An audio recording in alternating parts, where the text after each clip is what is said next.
Sintonia fina, apoio Malhas e Tramas. Estamos vivendo os 250 anos de Porto Alegre e as luzes estão recaindo no centro histórico. Nunca se falou tanto em centro histórico como agora.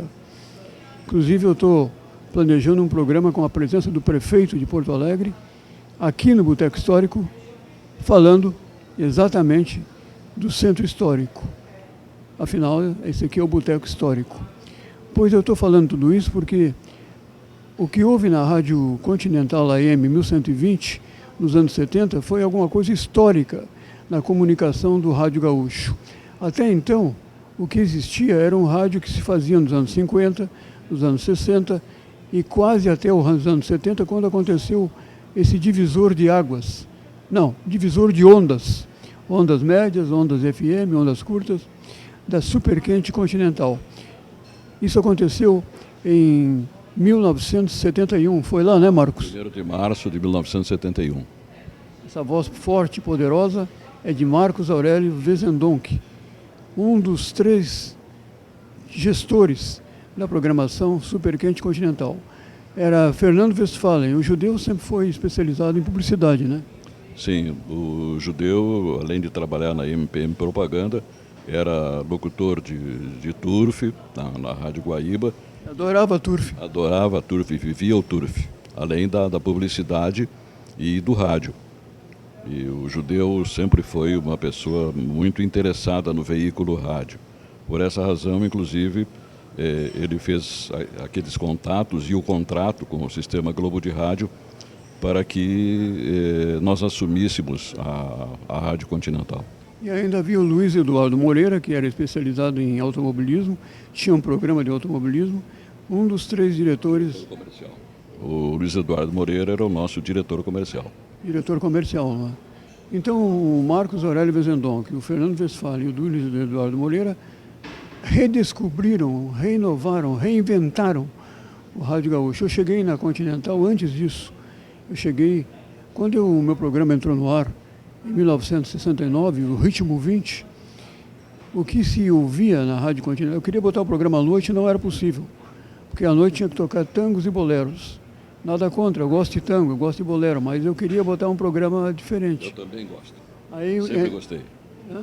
Sempre gostei de tangos e boleros. Eu também, só não gosto do tango do Piazzolla. Eu gosto do tango original. Agora, aí entrou o Ritmo 20, às 10 horas da manhã, teve que ser às 10, mas eu entrei falando em Woodstock, era a época do Woodstock, Donovan, Janis Joplin, e daí por diante foi um barulho tremendo, um escândalo tremendo, mas um programa não segura uma programação de rádio. Por isso que logo depois viria o Cascalho, o Antônio Carlos Contursi, com o seu programa, por isso que foi necessário uma intervenção saudável na Superquente Continental a partir de março de 1971. Como é que foi? Como é que vocês concluíram que era o momento de mudar o rádio em Porto Alegre? Clóvis, hoje nós estamos aqui no Boteco Histórico. Para mim é um prazer e uma honra ficar ao teu lado, matando a saudade. Empate. Matando a saudade e revivendo aqueles momentos, diria históricos, momentos históricos na Rádio Continental. Mas nós estamos no Boteco Histórico e a Rádio Continental, nos moldes que nós imaginávamos, ela praticamente nasceu em bares, quando o judeu e eu tomávamos chopp nas noites de Porto Alegre e conversávamos muito a respeito do rádio que se fazia no Rio Grande do Sul. E ali talvez tenha sido exatamente o embrião daquilo que depois foi a Rádio Continental Superquente nos 1120. Vale lembrar que o Marcos Aurélio tinha um programa na Rádio Guaíba, ele esteve na Rádio Guaíba durante não sei quanto tempo. 13 anos. E tinha um programa chamado Discos de Ouro, que era um furor. Todo mundo ouvia, parava, era ele. Às 10 da manhã também. Era ele. Era concorrente do teu programa. Exatamente. Só que o Ibope estava com o Marcos. E era o Melete de tarde, o Marcos de manhã. E assim a coisa foi acontecendo. Então, são detalhes que vocês, aos pouco, vão sabendo, vão anotando e vão relembrando, que até hoje isso é muito cobrado. Por exemplo, por que não existe uma programação como havia na Rádio Continental? Hoje a programação está segmentada. Ou é sertanejo, ou é música antiga, ou é rock, ou é só música estrangeira. Hoje, tu acha que caberia uma programação revolucionária que mudasse o rádio novamente? Na realidade, Clóvis, o rádio nos últimos 50 anos mudou muito. Tu sabes muito bem disso. Influenciado principalmente pela internet, pelo streaming, a concorrência aumentou muito. Houve alterações profundas no rádio AM, e a Continental era uma rádio AM, ela foi praticamente precursora do rádio FM. Então, diante dessa transformação que aconteceu no rádio, eu imagino que está faltando hoje para o rádio exatamente aquilo que nós implantamos na Rádio Continental, que é fazer um rádio com criatividade, com um pouco de inteligência, sabe? E as coisas hoje estão muito desvalorizadas, essas questões.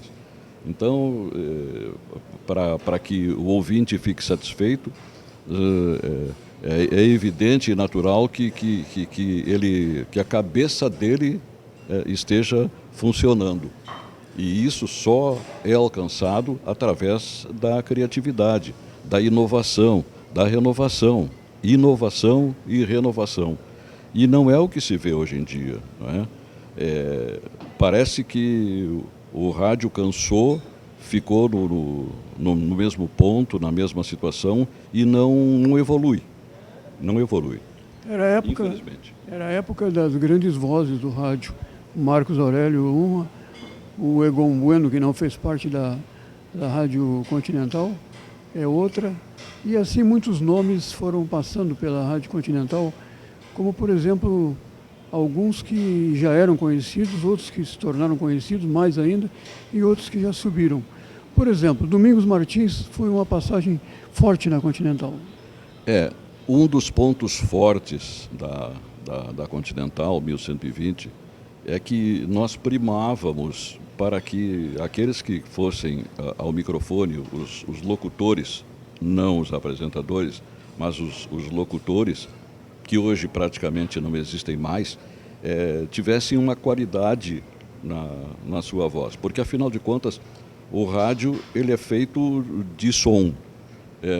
O ouvinte não merece que aconteça como está acontecendo hoje, que não está vendo uma seleção entre as vozes que vão para o microfone. Tu me entendes? Principalmente em noticiários, né? Houve uma desídia, uma despreocupação em relação a isso. E o rádio, fundamentalmente, é som, é qualidade, assim como a televisão é imagem. É verdade, eu falei em noticiários porque uma coisa que não acontecia na época da Continental é o tipo estagiários, estagiárias de jornalismo estarem lendo notícias no microfone. Eram radialistas profissionais. Radialistas profissionais. Infelizmente, hoje, houve uma mudança drástica e o que se ouve são jornalistas ocupando o lugar de radialistas. O jornalista, basicamente, serviria para redigir. E hoje, ele além da função de redator, ele está exercendo também a função de apresentador e de locutor. Mas a pergunta é a seguinte: será que este jornalista, que é redator, ele tem qualidades para ser um locutor e um apresentador? Acho que não. Eu falei no Domingos Martins, que hoje está na Rádio Gaúcha, mas muitas vozes, muitos nomes passaram por lá. Bom, se nós formos buscar nomes, por exemplo, nós convidamos para trabalhar na Continental o Rui Carvalho, Saudoso, inesquecível. Saudoso, inesquecível Rui Carvalho. Pediu, rodou? Ganhou. O Domingos Martins, o Vladimir Oliveira, o Bira Brasil, enfim, vozes que estavam na primeira linha da radiofonia do Rio Grande do Sul, nós levamos lá para a Continental. Além daqueles que ficaram e estavam na Guaíba, que eram também as melhores vozes do rádio naquela época. E a partir daí as emissoras começaram a ficar de olho e ouvido na Continental e as coisas começaram aos poucos a mudar. Mudou o rádio em Porto Alegre, já não se ouvia só tangos e boleros à noite, era possível ouvir um programa o meu programa era das 9 às 10 da noite, um horário muito bom, era possível ouvir música jovem nessa época, só não era possível ouvir na Continental o Roberto Carlos. E o comunicador que vos fala, que fazia um programa à noite, também não poderia tocar Roberto Carlos. E corria o risco de ser demitido, sim, por que não? Mas acontece que o Marcos Aurélio viu isso com outros olhos e percebeu que o que eu estava querendo não era transgredir a programação da Continental, mas sim colocar em pauta um cantor que vendeu 150 milhões de discos, um absoluto fenômeno em todo o país. Foi mais ou menos assim, né? O Marcos ligava o meu programa à noite, o Roberto Carlos cantando, mudava de emissora. Não era bem assim. Em relação a Roberto Carlos, Gerry Adriane, Vanderleia, me ajuda aí, Clóvis, outros nomes que à época eram da Jovem Guarda, eles na realidade não se enquadravam dentro da linha musical, da programação da Continental. Nos anos 70, nós vivíamos talvez a melhor fase, a melhor época da MPB. Produtiva, da música popular brasileira, onde nós encontrávamos Gilberto Gil, Caetano Veloso, Chico Buarque, Maria Bethânia, Gal Costa. Milton Nascimento. Esse era o time que compunha a MPB. O Roberto Carlos, ele tinha o campo principal de atuação dele nas rádios mais populares. E a Continental, a Continental 1120, a partir dos anos 70, ela não tinha o rótulo de emissora popular. Ela queria ser inovadora, criativa, debochada, enfim, era uma inovação no rádio e nós procurávamos omitir aquela programação musical que outras emissoras populares mantinham no ar. Marcos, nós vamos chamar um break. Como é que você chamaria um break nesse momento no meu programa? O histórico Clóvis Dias Costa.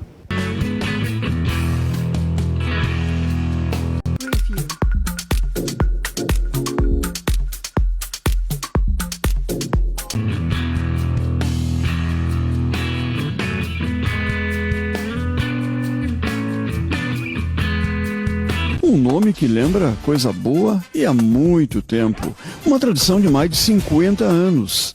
Maquiné, que faz parte do patrimônio público de Capão da Canoa, já está na terceira geração administrativa e também de clientes. Maquiné, comida caseira, arroz, feijão, bifinhos, doces, etc., bem de frente ao minigolf de Capão.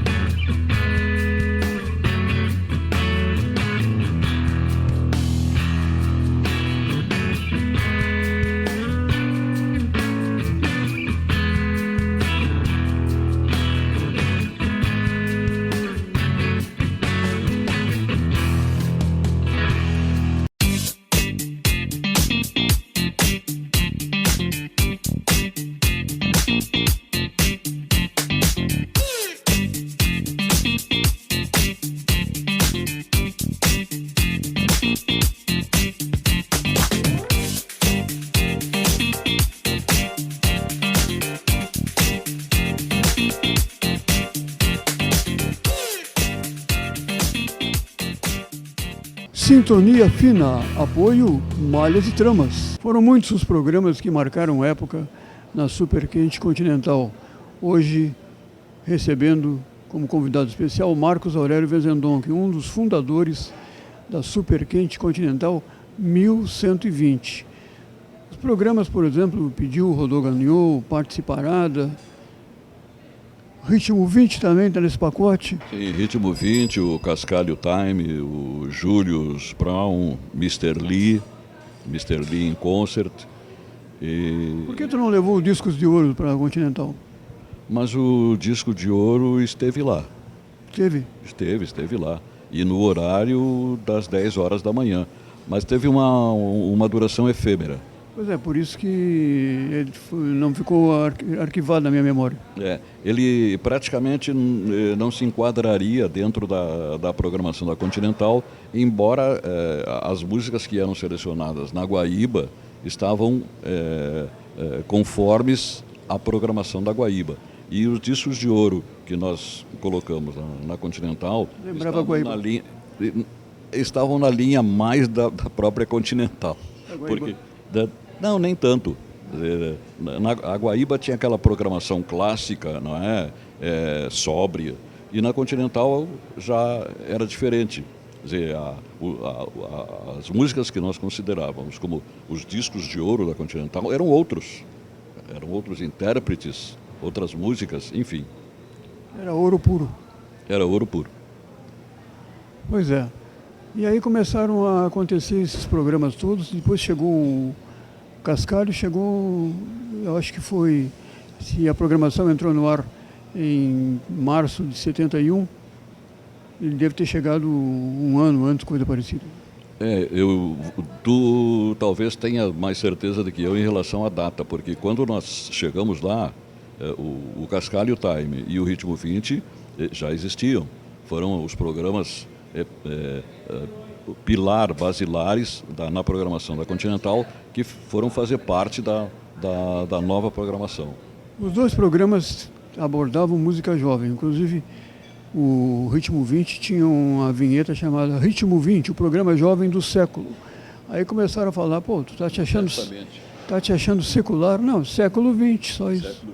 Século 20, houve um mal entendimento.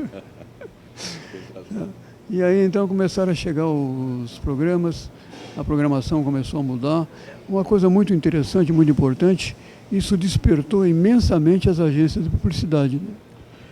Um dos marcos da Continental foi a inovação em relação às mensagens comerciais, aos comerciais propriamente ditos.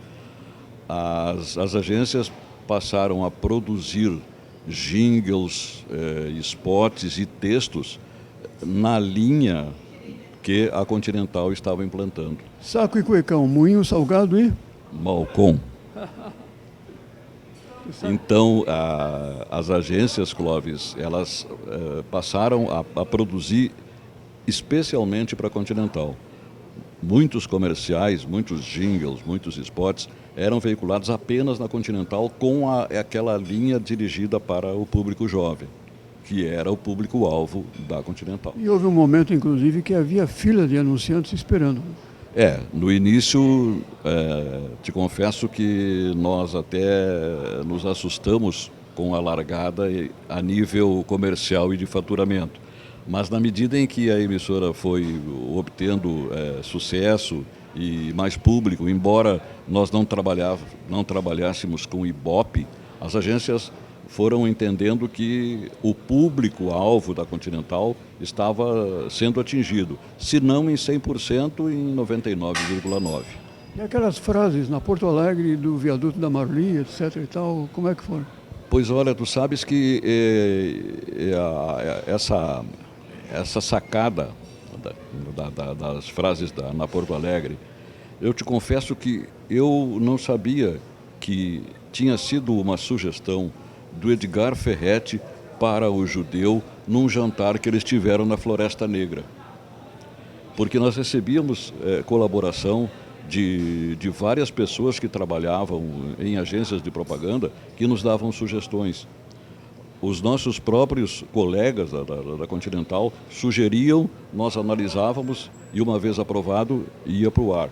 E o caso do Na Porto Alegre foi exatamente isso. O Judeu tendo essa conversa com o Edgar Ferretti e ele tendo sugerido que se aproveitasse, passamos a usar. Na Porto Alegre, do Boteco Histórico, 10 para as 4, Continental. Aí, ó, e assim nasceu. E essas frases muito bem emboladas, às vezes até com um toque intuitivo, assim, apimentado, como essa frase na Porto Alegre do viaduto da Marli, deu o que falar. Né? Deu muito o que falar e posteriormente o viaduto Dom Pedro I ou II, não tenho certeza, passou a ser conhecido como o viaduto da Marli. E assim outras coisas, né? Outros pontos característicos e turísticos da cidade, assuntos que eram do momento, como a falta de luz, a falta de água, os buracos na rua. Na Porto Alegre, dos buracos da rua, 10 para as 4, Continental. Isso começou a crescer, começou a haver uma simpatia muito grande de um grande público e acabou virando um livro. Esse livro foi escrito pelo Lúcio Rezer. Que era, na verdade, Lúcio Rezer. Jornalista, mas fã de carteirinha da programação da Continental. Ele não conseguiu segurar isso, passou para o livro. O Lúcio Rezer, ele morava em Santa Cruz do Sul, e era ouvinte da Continental. E como jornalista, ele se interessou muito pela rádio e, para nossa felicidade e para a posteridade, ele escreveu o livro sobre a Continental, a Rádio Subversiva de Roberto Marinho. A Rádio Subversiva de Roberto Marinho. E a Globo deixou vocês à vontade, né? Clóvis, embora a Continental pertencesse à Globo, ao sistema Globo de rádio, nunca houve ingerência da direção superior do Rio de Janeiro em relação a tudo aquilo que nós fizemos na rádio. Carta branca. Carta branca. Embora nós vivêssemos um momento de muita dificuldade, momento político de muita dificuldade, e o sistema Globo fosse tido como um sistema que apoiava ou que aceitava o regime do momento, nós éramos contestadores e nós éramos considerados como até subversivos. Tanto é que tivemos vários problemas com a censura, mas em momento algum a direção geral, a direção nacional da Globo nos podou, nos castrou de algum movimento que nós fizéssemos aqui. Inclusive poderia ser, mas não foi, a inspiradora de todo o movimento, a Rádio Mundial do Rio de Janeiro, que era uma programação jovem. Sim, eu confesso que a base musical da programação da Continental, ela foi da Rádio Mundial. Inicialmente. Nós pegamos a estrutura da programação da Mundial, colocamos na Continental, mas num outro patamar. A Mundial era uma emissora muito ouvida, tinha uma excelente programação. Tinha o Big Boy. Né?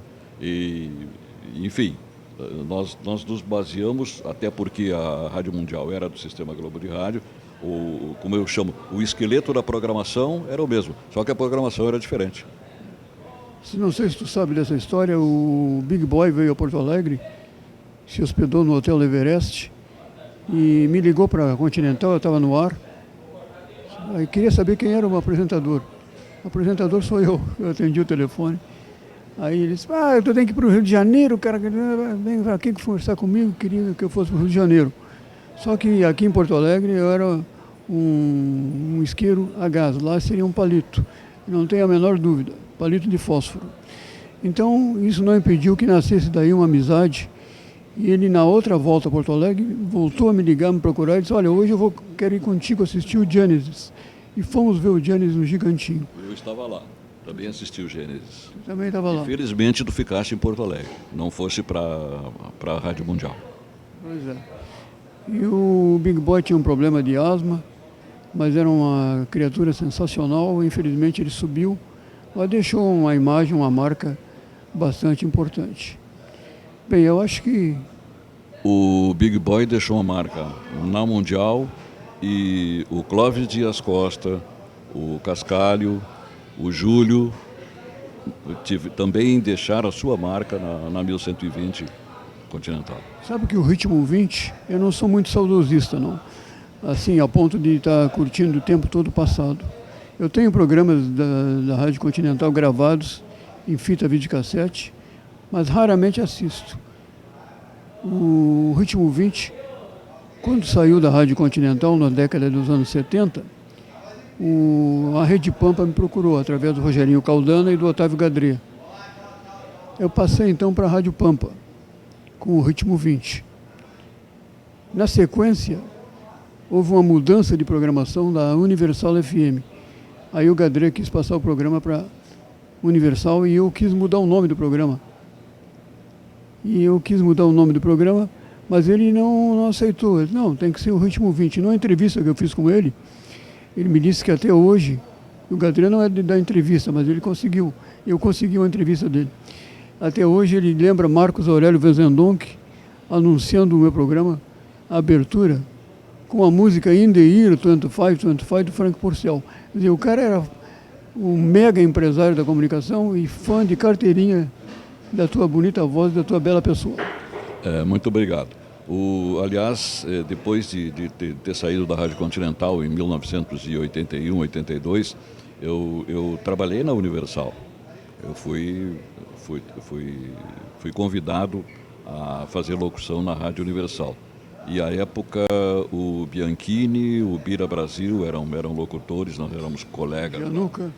O Gianluca também. Então, com muito prazer eu servi como locutor à Rádio Universal da Rede Pampa de Comunicação. Se eu tivesse um programa de rádio hoje, musical, quem te programaria? Clóvis. Eu, sinceramente... Não chega a 10. Não chega a 10. Na música popular brasileira, Clóvis, é lamentável o que está acontecendo. Mas o Wesley Safadão, a Anitta, Por favor. não mexem contigo? Por favor. Não. Jamais. Mas tem uma seleção boa aí. Tem Seu Jorge, ele não chega a 10. Eu gosto muito do Seu Jorge. Não, eu também acho que sambistas e pagodeiros nós temos bons e bastante. Marisa Monte. Agora, se nós pensarmos em sofrência, em sertanejo, por favor. E, aliás, são essas figuras que estão substituindo e até certo ponto, reduzindo o valor da música popular brasileira, da nossa cultura, eu diria. É porque a música, na verdade, sempre foi, mas mais do que nunca virou uma indústria. Como é que funciona isso? Domingo vão num programa de televisão de mídia nacional e uma dupla sertaneja convocada pela gravadora se apresenta. Casualmente, no dia seguinte, todas as rádios do Brasil tocam essa música. E a música é colocada em seguida à venda em discos. Esse é sucesso industrial, não tem sabor de criatividade, não tem nada. É vender e tocar em frente. Na realidade, não há uma preocupação com a essência e com o conteúdo das músicas. Tu tens razão. A industrialização, o poderio econômico é que está acima do nível cultural das composições que são feitas hoje. Prazer em receber aqui no programa Marcos Aurélio Vezendonck, um dos fundadores da imortal, da inesquecível Super Quente Continental. Esse livro que o Marcos falou está disponível nas livrarias, né? Não, eu imagino que esse livro esteja disponível tão somente talvez pela Amazon. Pela Amazon. A editora é a Insular de Florianópolis e há um tempo atrás eu adquiri alguns exemplares do livro, mas tão somente e diretamente com a editora. Certo.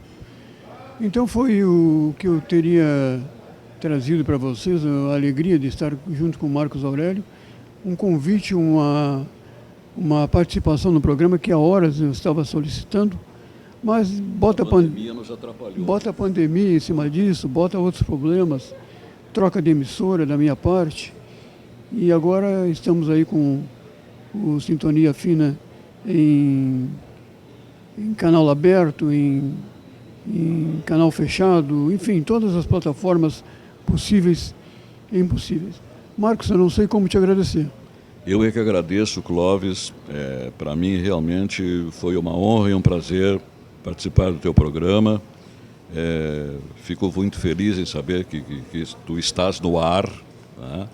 E te agradeço muito por essa oportunidade de matar a saudade daqueles nossos bons tempos de Continental 1120, o legítimo, o som nosso de cada dia. Pediu, rodou e Ganhou.